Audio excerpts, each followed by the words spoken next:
ഈ മാസ്ക് മേടിക്കുമ്പോൾ വരുന്ന ഒരു പെട്ടി ബോക്സ് ആയിട്ടാണ് വരുന്നത്. ഇതിലായിരിക്കും. പിന്നെ നമുക്ക് അതിൻ്റെ ഉള്ളിൽ വേറൊരു ബോക്സ് ആയിട്ട് ഇതാണ് വരുന്നത്. ഞാൻ എന്ന് വന്നത് ഈ മാസ്കിനെ പറ്റി പറയാനാണ്. ഈ മാസ്ക് കുറേ പേര് എന്നോട് ചോദിച്ചു, മാസ്ക് എവിടുന്നാണ് മേടിച്ചത്, എത്ര റുപ്യായി എന്നൊക്കെ ചോദിച്ചിരുന്നു. ഇൻസ്റ്റഗ്രാമിലായിട്ടും യൂട്യൂബിലായിട്ടൊക്കെ കമൻ്റ് ആയിട്ട് ചോദിച്ചവർക്കാണ് ഇത് വീഡിയോ, അല്ലാത്തവർക്കും കാണാം.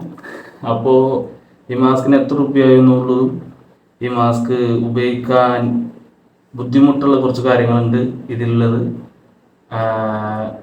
ഒക്കെ ഈ വീഡിയോയിൽ പറയുന്നതാണ്. ഈ മാസ്ക് മേടിക്കുമ്പോൾ വരുന്ന ഒരു പെട്ടി ബോക്സ് ആയിട്ടാണ് വരുന്നത്. ഇതിലായിരിക്കും. പിന്നെ നമുക്ക് അതിൻ്റെ ഉള്ളിൽ വേറൊരു ബോക്സ് ആയിട്ട് ഇതാണ് വരുന്നത്. ഇതിൻ്റെ ഉള്ളിൽ ഇപ്പോൾ ഒന്നുമില്ല. ആ മാസ്കാണ് ഇത് ഈ കാണുന്നത്. ഈ കണ്ണ് ചിമ്പിക്കാം. പിന്നെ ഇതിൻ്റെ ഉള്ളിലുള്ള പ്രത്യേകത എന്താ വെച്ചാൽ ഇതിൻ്റെ ഉള്ളിൽ കൂടുതൽ നേരം ഇരിക്കാൻ വയ്ക്കില്ല, ശ്വാസം കിട്ടും. അപ്പോൾ ഈ മാസ്കിൻ്റെ ഈ കണ്ണടക്കുന്ന ഭാഗം ഉള്ളിലുള്ള ഈ ഒരു ഗിയറാണ്. കാണിച്ചു തരാം. അതിൻ്റെ ഇതാ കാണുന്നുണ്ടോ അറിയില്ല. ഇവിടെ ഒരു ഗിയർ ഉണ്ട്, അതായത് ലിവർ ഉണ്ട്. കണ്ടോ ഈ കണ്ണ് ചുമ്പുന്ന സാധനം അതാണ്. ഇതുകൊണ്ടാണ് നമ്മൾ കണ്ണടക്കണ ഭാഗമുള്ളത്.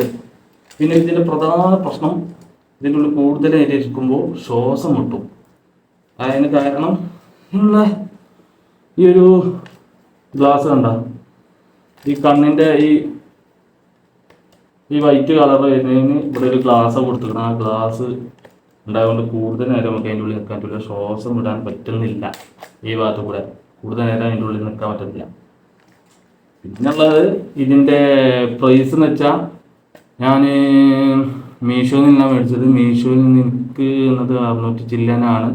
ലിങ്ക് ഞാൻ ബയോയിൽ കൊടുക്കുന്നുണ്ട്, അല്ലെങ്കിൽ കമൻറ്റിൽ ഞാൻ പിന്നെ ചെയ്യാം.